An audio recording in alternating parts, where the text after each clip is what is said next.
Você vai ouvir agora uma mensagem nos encontros de paz e vida com o pastor Juahiri Palharim.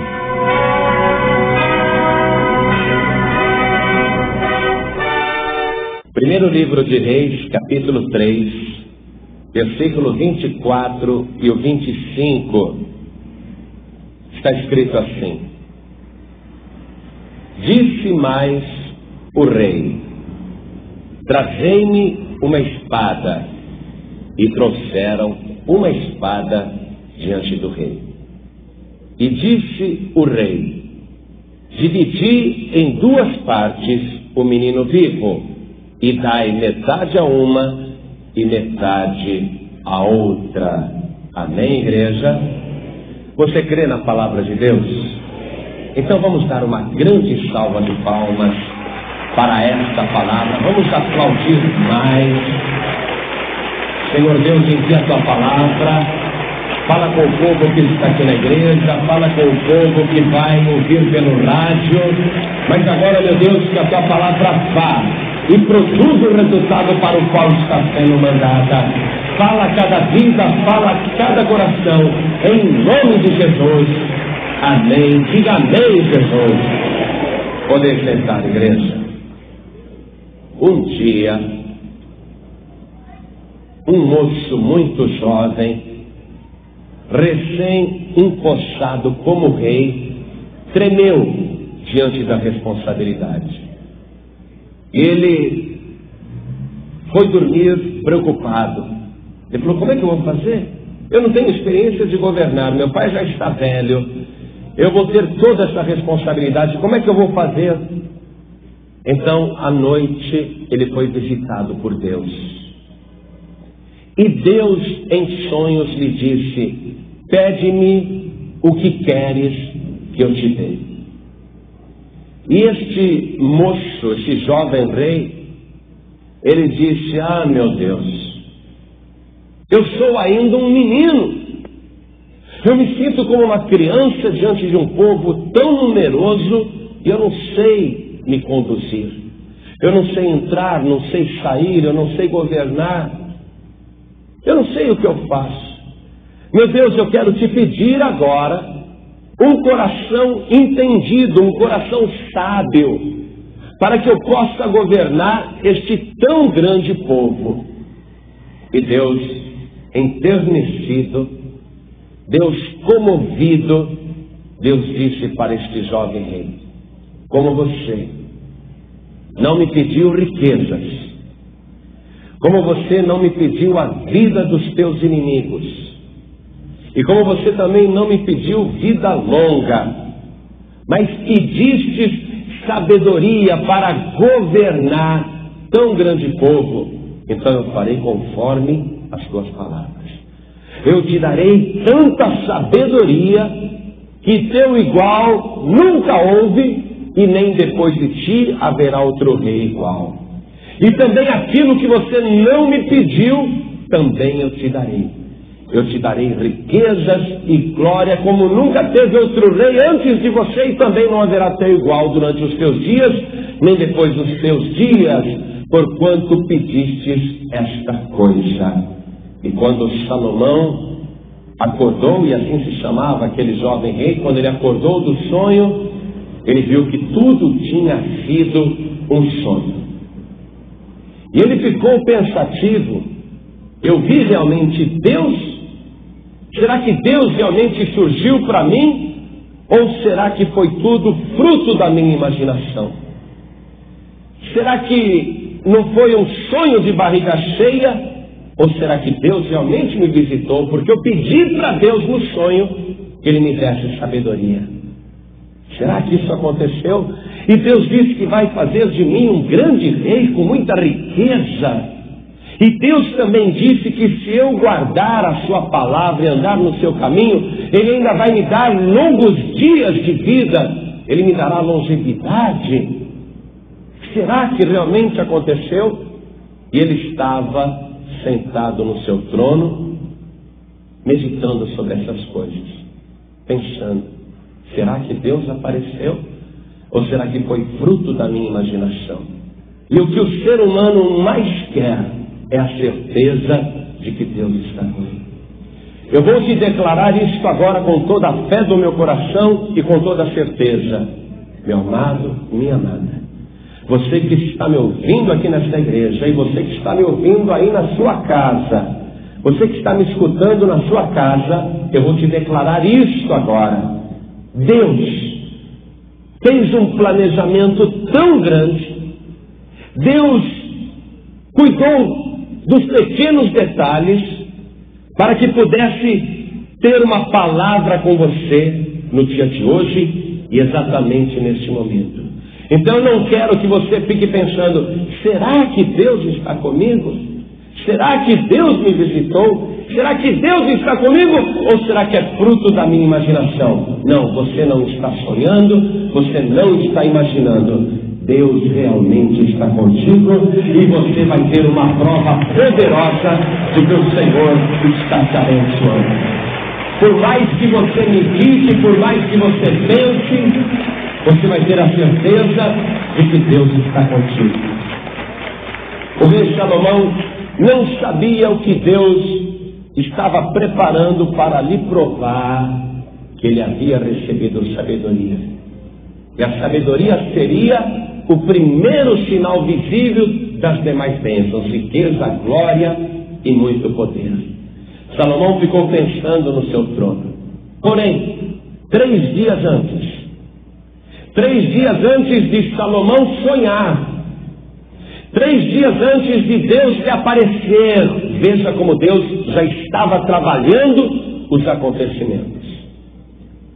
A Bíblia nos diz que 2 mulheres prostitutas moravam juntas e as 2 ficaram grávidas. E as 2 tiveram filhos na mesma época. As 2 conceberam praticamente ali naquela semana, com apenas 3 dias de diferença. E essas 2 mulheres prostitutas moravam juntas e elas eram marginalizadas, ninguém dava valor a elas. E cada uma ficou cuidando do seu filho. Porém, uma das mulheres acordou de madrugada para amamentar o seu filho. Então, quando ela pegou o filho nos braços, e quando ela tirou os lençóis, os panos, e quando ela foi dar de mamar a criança, ela percebeu que a criança estava quietinha. Então ela mexe com a criança para que a criança acorde. E a criança não acorda. Então ela mexe com a criança e percebe que a criança está morta. Era de madrugada, era meia-noite, e ela ficou desesperada. Ela, com o filho morto nos braços, ela começou a sentir muita angústia, mas muita tristeza, porque ela esperou aquele filho 9 meses. Tudo bem, não era uma gravidez desejada, afinal de contas ela era uma prostituta, ela não fez um planejamento familiar. Aquele filho, ninguém sabia quem era o pai, mas com certeza aquele filho tinha mãe, e a mãe não queria saber quem era o pai, não, ela amava o filho, ponto final. Então, quando ela percebeu que a criança estava morta, ela começou a chorar. Ela ficou arrasada com aquela tragédia. Jamais ela imaginou que uma coisa semelhante pudesse lhe acontecer. Ela pensou, só pode ser castigo por causa da minha vida de pecado, porque eu sou uma prostituta. Mas será que uma prostituta não tem direito de ser mãe? Será que uma prostituta não tem também o direito de ter um filho nos braços? E ela passou aquela madrugada se atormentando até que o dia raiou. Quando clareou o dia e a luz do sol entrou para dentro da janela daquela casa, ela olhou melhor no nenê e ela falou, mas espera, esse não é o meu filho. Esse não é o meu filho. E a outra prostituta estava amamentando o filho. Ela virou-se e falou, deixa eu ver o teu filho. Deixa eu ver o rosto do teu filho. E a outra não queria mostrar. Não, ele está mamando, não vai ver coisa nenhuma. Não, mas eu quero ver o rosto do teu filho. E ela conseguiu ver. E quando ela viu, ela disse: esse é o meu filho. Você roubou o meu filho. O teu filho morreu e você aproveitou que eu estava dormindo, pegou o teu filho morto e colocou ali na minha cama e você trocou as crianças. Você pegou o meu filho para você. Eu quero o meu filho de volta. Eu quero o meu filho de volta. E a outra dizia: você está louca. Eu não peguei teu filho coisa nenhuma.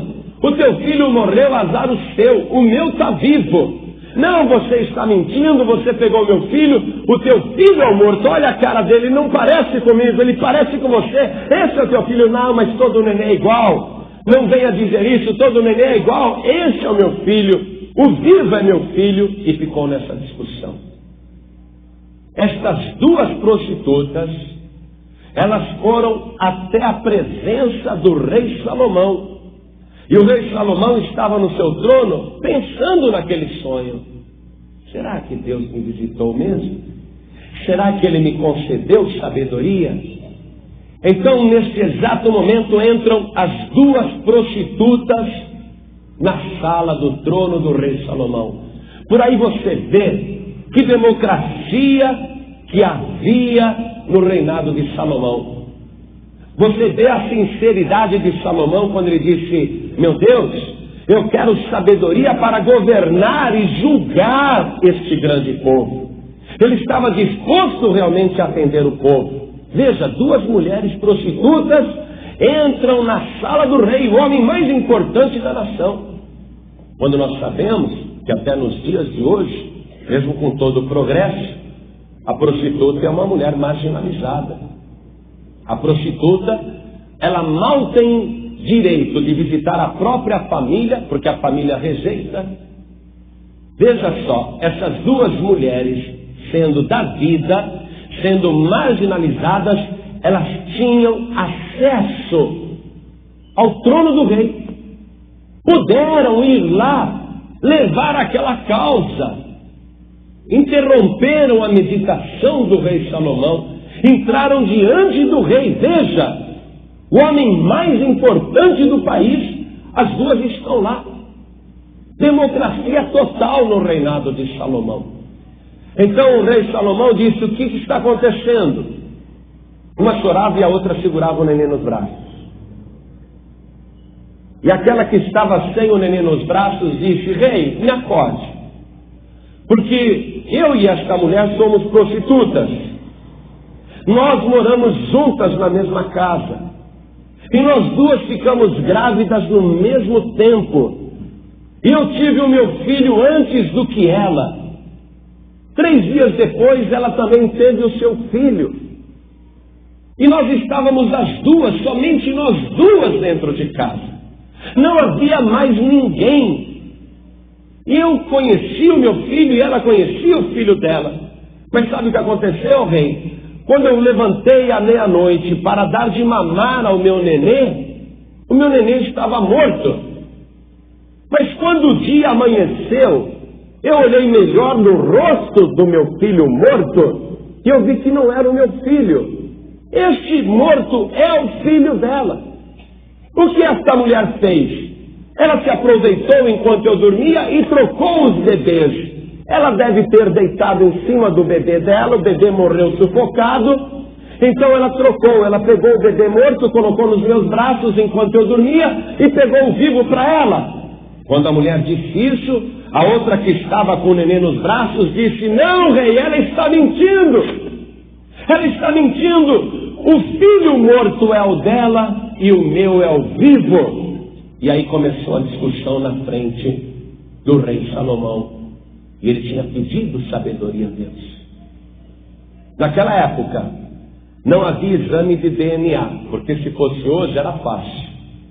Faz um exame de sangue, vê o DNA e dá para comprovar a maternidade ou a paternidade de qualquer criança. Naquela época não tinha ciência, não tinha medicina, não havia recurso. Mas Salomão tinha algo que valia mais do que medicina, mais do que ciência, mais do que recursos tecnológicos. Salomão tinha a sabedoria dada por Deus. A sabedoria é mais preciosa do que o ouro, mais valiosa do que a prata. Quem tem a sabedoria de Deus pode discernir os mistérios da vida. E Salomão tinha a sabedoria de Deus. Agora, Salomão está olhando as duas mulheres. Uma diz: o filho morto é o dela e o meu é o vivo. E a outra diz: não, o morto é o dela e o vivo é o meu. Dá o meu filho aqui. E o rei Salomão só olhando. E agora? Uma das duas está mentindo. Uma das duas é mentirosa. Só uma está falando a verdade. O rei Salomão, na hora, cheio de sabedoria de Deus, ele diz a um assistente: pegue a criança. E tiraram a criança dos braços da mulher. Agora traga uma espada e vamos dividir essa criança no meio. Metade dá para uma e metade dá para outra. Aí aquela mulher, arrependida, ela disse: Senhor, desculpe eu ter trazido aqui esta briga diante do seu trono. Não mate a criança não. Não faça mal algum ao menino. De maneira nenhuma faça mal a esse menino. Pegue o menino e entrega para esta mulher. Não mate o menino. E a outra dizia: nem meu nem dela. Não vai ficar para ninguém, pode matar. Aí o rei Salomão falou: pronto, está resolvido. Esta mulher é a verdadeira mãe, porque ela prefere ver o filho nos braços de uma estranha do que vê-lo numa sepultura. E a outra está dizendo: nem meu nem dela. Então ela não é a mãe, não existe amor dentro dela. Pegue esta criança e entregue para a verdadeira mãe. Esta é a mãe verdadeira. Sabedoria de Deus, sabedoria do alto. Tempos depois, 1000 anos depois, surgiu um outro rei. Surgiu alguém mais extraordinário do que Salomão. Ele surgiu para ser muito maior, realmente, do que Salomão foi em sabedoria. Lucas 11:31, nós encontramos escrito que Jesus disse o seguinte: a rainha do sul se levantará no dia do juízo com os homens desta geração e os condenará, pois até dos confins da terra veio ouvir a sabedoria de Salomão, e eis aqui está quem é maior do que Salomão. Jesus está declarando: aqui está quem é maior do que Salomão. Muito bem, Jesus, ele é um rei, e ele está declarando que ele é maior do que Salomão. Vamos ver se também Jesus era democrático. Vamos ver se Jesus é democrático, melhor dizendo. Em Lucas, capítulo 7, versículo 37, nós encontramos que o Senhor Jesus estava uma certa ocasião sentado à mesa na casa de um homem e ia ser dado um banquete em sua homenagem. Então Jesus está sentado à mesa. Veja o que diz o versículo 37. E eis que uma mulher da cidade, uma pecadora, sabendo que ele estava à mesa em casa do fariseu, levou um vaso de alabastro com unguento, e estando por detrás aos seus pés, chorando, começou a regar-lhe os pés com lágrimas, e enxugava-lhe com os cabelos da sua cabeça, e beijava-lhe os pés, e ungia-lhe-os com o unguento. Veja, Jesus é democrático. Meu querido, minha querida, eu quero que você tome posse deste acesso que o Senhor Jesus lhe concede. Do mesmo jeito que duas mulheres marginalizadas, duas prostitutas, puderam entrar na presença do rei Salomão, na sala do trono, e conversar com ele, também aqui nós conferimos que uma mulher prostituta, uma pecadora, uma mulher da vida, desprezada, humilhada, teve a oportunidade de se colocar aos pés do Senhor Jesus e chorar nos seus pés e beijar os seus pés. Você que está falando, Deus não ouve a minha voz, Deus não ouve a minha oração. Eu quero dizer, o caminho está aberto. Jesus Cristo te permite o acesso. Você pode falar com Ele a hora que você quiser. Você pode entrar na presença de Jesus a hora que você quiser, porque o Senhor Jesus é democrático. Até aquelas pessoas que acham que não têm o direito de entrar na presença de Deus, Ele recebe essas pessoas. Eu vou fazer um comentário breve e bem rápido. Só tem um tipo de pessoa que o Senhor Jesus não aceita dentro da igreja. Só tem um tipo de pessoa que Ele não aceita. É o comerciante da fé. Aquele que vende o sangue de Jesus, aquele que vende a fé, aquele que negocia a fé. Esse daí Jesus não aceita. O comerciante dentro da igreja, Jesus não aceita, e Ele entende por comerciante não só o que vende dentro de uma igreja, mas também os que compram, porque nós vemos que o Senhor Jesus expulsou do templo tanto os que vendiam como os que compravam.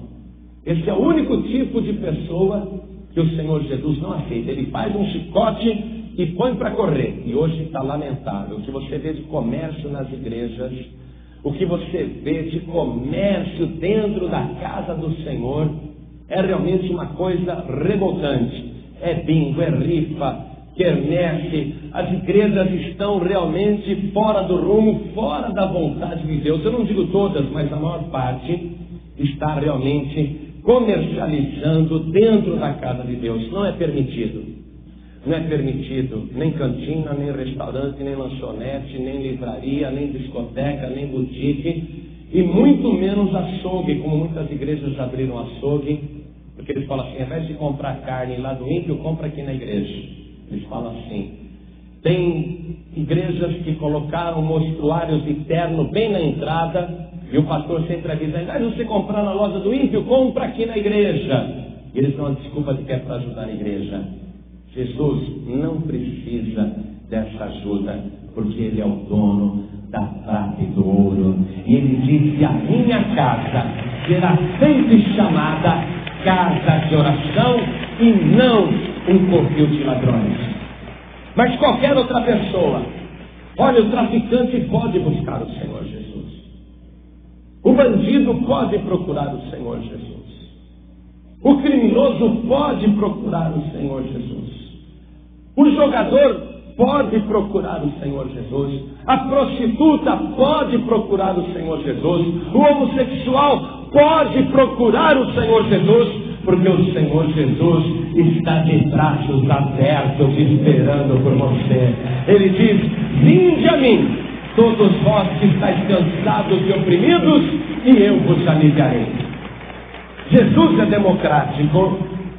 E Jesus, agora nós vamos ver se Ele é realmente maior do que o rei Salomão. Livro de Apocalipse, capítulo 19. João, ele está vendo um homem assentado sobre um cavalo branco. E João fica impressionado com a figura que ele vê montado naquele cavalo branco. É uma pessoa que tem os olhos como se fossem de chamas. A sua cabeça tem uma coroa com muitos diademas, com muitas joias. Ele está vestido de uma veste branca salpicada de sangue. E o nome pelo qual ele se chama é Fiel e Verdadeiro. E este homem assentado sobre o cavalo branco, ele tem um outro nome. João olhou bem para a roupa dele. João olhou para a sua vestimenta, João olhou para a sua coxa, e João viu escrito um nome, e João declara o seguinte no capítulo 19, no versículo 16. E na veste e na sua coxa tem escrito este nome, Rei dos Reis e Senhor dos senhores. Salomão foi grande, mas Jesus Cristo é o Rei dos reis e o Senhor dos senhores. Salomão foi sábio, mas Jesus é mais sábio do que Salomão. Salomão foi democrático, Jesus é mais democrático do que Salomão. O Senhor Jesus, a exemplo do que Salomão fez, ele também usa uma espada para resolver as questões e os problemas. Preste atenção nisso. Jesus, ele foi constituído como juiz dos vivos e dos mortos. Recebeu toda a sabedoria, a graça e poder no céu e na terra para julgar os povos, para governar o mundo. Ele é o Rei dos reis. E ele também usa uma espada para resolver as questões, para resolver os problemas. Confira comigo ainda no livro de Apocalipse, no capítulo 1, no versículo 16. João está descrevendo o Senhor Jesus glorificado e ele diz: da sua boca saía uma aguda espada de 2 fios. Jesus usa essa espada. No capítulo 2, no versículo 12, ainda em Apocalipse, está escrito o seguinte, Jesus dizendo: e ao anjo da igreja que está em Pérgamo escreve: isto diz aquele que tem a espada aguda de 2 fios. E no versículo 16 ele confirma: arrepende-te, pois quando não, em breve virei a ti e contra eles batalharei com a espada da minha boca.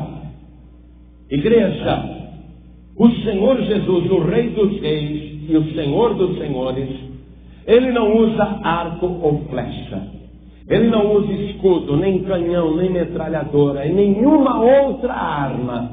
A única arma que ele usa é a espada de 2 fios que sai da sua boca. E esta palavra, conforme está escrito no livro de Hebreus, capítulo 4, versículo 12, diz o seguinte: porque a palavra de Deus é viva e eficaz, e mais penetrante do que qualquer espada de 2 gumes, e penetra até a divisão da alma e do espírito, e das juntas e das medulas, e é apta para discernir os pensamentos e intenções do coração. Hoje, nós estamos aqui falando, pregando, mas o que está em ação não é a voz do homem, mas é a voz de Deus. Neste momento, o que está agindo é a espada aguda de 2 fios. Não pense você que eu estou jogando conversa fora, porque esta palavra que está sendo pregada neste momento, ela está penetrando até a divisão da tua alma, do teu espírito, das juntas e das medulas. Esta espada poderosa, a palavra de Deus, está entrando em cada coração e está discernindo a vida e o coração de cada pessoa. Enquanto eu estou falando, esta palavra está agindo. E esta é uma palavra viva, porque ela traz vida. Um dia, as pessoas abandonaram o Senhor Jesus, porque Ele falou da ceia. Ele falou: a minha carne é comida, o meu sangue é bebida. Todo mundo foi embora por causa desta palavra. E o Senhor Jesus olhou para Pedro, olhou para os discípulos e disse: e aí, vocês também querem ir embora? E Pedro olhou para Jesus e disse: Senhor, para quem iremos nós? Só o Senhor tem as palavras da vida eterna.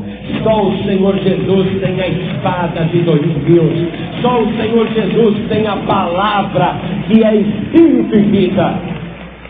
Porque a palavra de Deus é viva e eficaz. Por que ela é viva? Porque ela traz vida. Ela é viva e eficaz. Eficaz por quê? Porque quando ela vai, ela produz resultado. É impossível a palavra do Senhor cair por terra vazia. A palavra de Deus é viva e eficaz. O próprio Deus declarou em Isaías capítulo 55, versículo 11: assim será a palavra que sai da minha boca. ela não voltará para mim vazia, antes fará aquilo que me apraz e prosperará naquilo para que a enviei. Neste exato momento, a palavra de Deus está agindo. Neste exato momento, a palavra de Deus está prosperando. Esta palavra está indo e produzindo resultado na sua vida. E a palavra, a espada do Espírito, só quer produzir um resultado. A palavra só quer produzir um resultado. Atenção! Quando o rei Salomão, naquele impasse, ele falou: me traga uma espada e divide a criança, a mãe pensou que ele estava querendo matar o filho. Mas a intenção de Salomão não era matar, mas usar sabedoria e uma psicologia que não existia na época para discernir qual era a verdadeira mãe. Tanto é verdade que o rei Salomão disse: pegue o menino, não mate, de maneira nenhuma o mateis, entregue a sua mãe. Qual era o objetivo de Salomão? Salvar aquela criança e dar para a verdadeira mãe. Salomão não queria matar a criança, mas ele usou a espada para isso. O Senhor Jesus, ele tem a espada, e é uma espada penetrante, viva e eficaz. Mas fique tranquilo, fique tranquila. Esta espada não é para matar, mas é para salvar a tua vida. É para que você seja entregue ao verdadeiro Pai. Para que você descubra a que lar você pertence. Para que você saiba de quem que você é. Eu estou te pregando agora, porque você não sabe, ou talvez se esqueceu, ou talvez nunca te disseram, mas você não é filho das trevas. Pode até ter feito coisas dignas de um filho das trevas. Você pode ter durante toda a sua vida feito a vontade do diabo, mas você não é filho do diabo. E essa espada que está sendo usada agora é para que produza a vida de verdade. E para que você saiba quem é o teu verdadeiro Pai. Você não é do mundo, você não é das trevas, você não é do diabo, mas você é de Deus. Essa palavra está declarando isso. Você é propriedade do nosso Deus Todo-Poderoso. E a espada está sendo usada para salvar. Tanto é que Deus não quer a tua morte. Em São João capítulo 3, versículo 16 está escrito: porque Deus amou o mundo de tal maneira que deu o seu Filho unigênito, para que todo aquele que nele crer não pereça, mas tenha a vida eterna.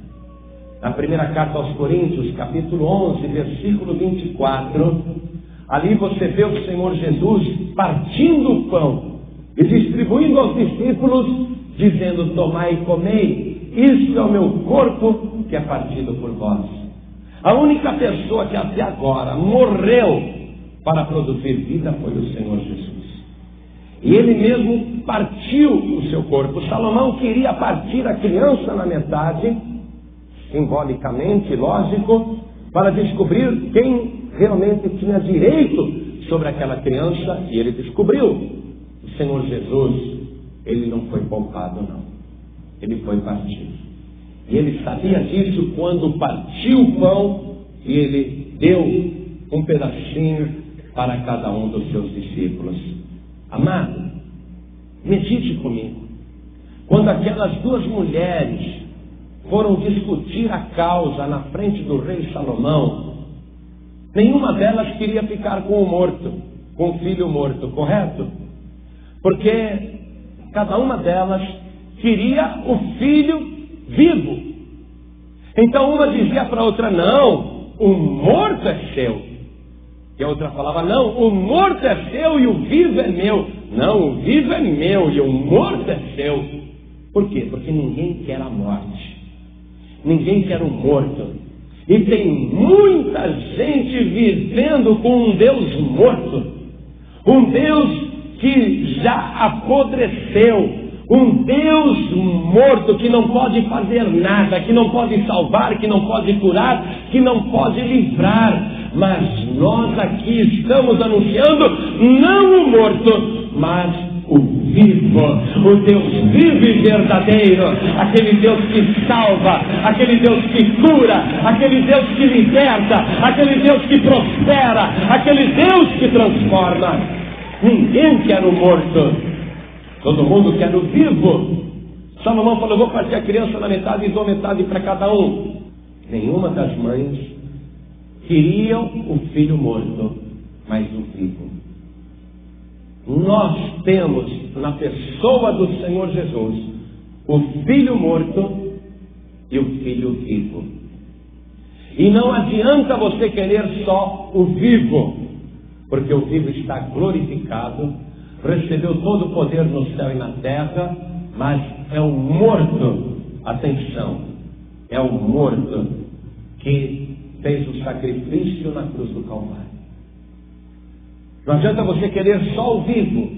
Jesus é o filho morto e Jesus é o filho vivo. E o que você tem que fazer? Primeiro, aceitar o filho morto. Aceitar o filho morto. Aquele que morreu na cruz do Calvário. Porque Isaías profetizou sobre ele, dizendo: verdadeiramente ele levou sobre si as nossas dores e as nossas enfermidades, e nós o reputamos por aflito, ferido de Deus e oprimido. Mas ele foi ferido pelas nossas transgressões e moído pelas nossas iniquidades. O castigo que nos traz a paz estava sobre ele, e pelas suas pisaduras nós fomos sarados. A partir de hoje você tem que declarar: o Senhor Jesus, aquele que morreu na cruz do Calvário, ele é o meu Salvador verdadeiro, o que me dá vida, saúde, paz, liberdade. Mas ao mesmo tempo que ele está morto, ele é o Filho vivo, porque é ele que garante todas as bênçãos da minha vida. Você tem que querer os dois, o Filho vivo e o Filho morto. Vamos ficar todos de pé agora. Este é um momento importante para você, de tomar posse do Filho morto e do Filho vivo. Junto com o morto, você tem a realização daquela obra gloriosa de redenção. Isto é, salvação em primeiro lugar, cura em segundo lugar, paz em terceiro lugar.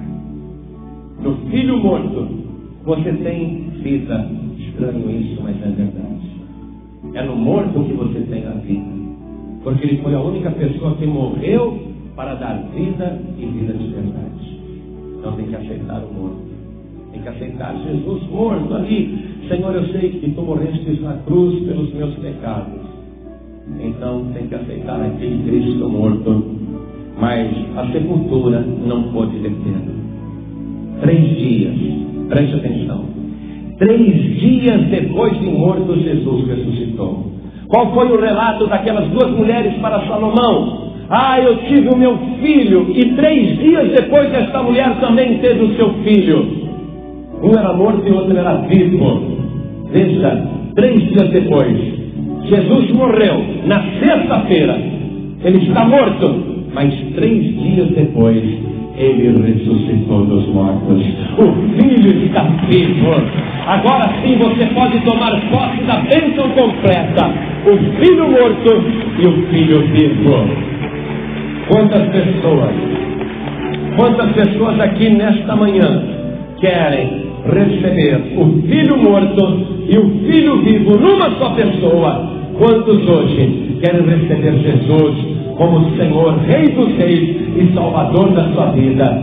Ergue a sua mão direita bem alto. Ergue bem alto a sua mão. Oh, glória! Isso! Cada um de vocês que ergueu as mãos, venham aqui para frente comigo agora. Cada um que ergueu as mãos, venha para cá. Eu vou estar te esperando de joelhos aqui na frente.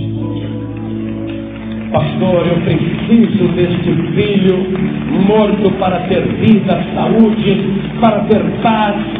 Eu preciso desse filho morto que morreu por mim para me dar vida de verdade. Então vem aqui na frente. Porque a partir de hoje você vai ter vida e vida de verdade. A partir de hoje você vai tomar posse da bênção que você está buscando, daquilo que você está precisando. Venha para cá. Ele veio para dar vida e vida de verdade. Hoje você vai receber vida verdadeira. Você que está afastado, afastada, desviado, desviada. Você que está longe do caminho, vem aqui para frente, vem restaurar a sua vida. Você que está como morto, como morta, hoje você vai receber vida naquele que foi ressuscitado dos mortos. Vem para cá, sai do teu lugar agora. Você que está desviado, desviada, vem reconciliar a tua vida com o Senhor Jesus. Ajoelha comigo aqui na frente. Ajoelha comigo. Coloque a mão direita sobre o teu coração. Se tem mais alguém que sente no coração a chamada do Espírito Santo, o desejo de vir para cá, então venha. Porque se o Espírito Santo está dizendo vem, então saia do seu lugar. Venha aqui para frente. Porque não é o Espírito Santo que está te segurando aí. Pelo contrário, o Espírito de Deus está dizendo venha. Então venha rápido. Venha do jeito que você está. Você está sentindo esse desejo? Venha! É com você mesmo que o Espírito de Deus está falando. Oh glória! Venha para receber vida de verdade. Venha do jeito que você está. Jesus te ama como nunca ninguém jamais te amou. Ele nunca vai te lançar fora. Ele nunca vai te desprezar. Ele nunca vai te abandonar. Isso vem. Se Deus está tocando no teu coração, é a hora de você se apresentar diante do altar. Chegou o momento, aquele que está vivo, ele vai segurar na tua mão e vai te levantar. Venha para cá. Hoje você vai ser uma nova pessoa. Você vai nascer de novo. Isso, venha. Do jeito que você está. Coloque a mão direita sobre o teu coração. Ore assim comigo. Meu Deus e meu Pai, meu Deus bendito, meu Deus amado, perdoa agora os meus pecados e escreve o meu nome no livro da vida, através do sacrifício do Senhor Jesus. Me dá agora salvação, saúde, paz e prosperidade. Me dá, Senhor, através do teu Filho Jesus, uma vida verdadeira, porque Ele está vivo e eu tomo posse desta vida eterna. Em nome de Jesus, assim seja. Você acabou de ouvir uma mensagem nos Encontros de Paz e Vida, com o pastor João Ribe Palharim. Participe você também dos Encontros de Paz e Vida, às 8 horas da manhã, às 3 horas da tarde e às 7 horas da noite. Comunidade Cristã Paz e Vida, lugar de gente feliz.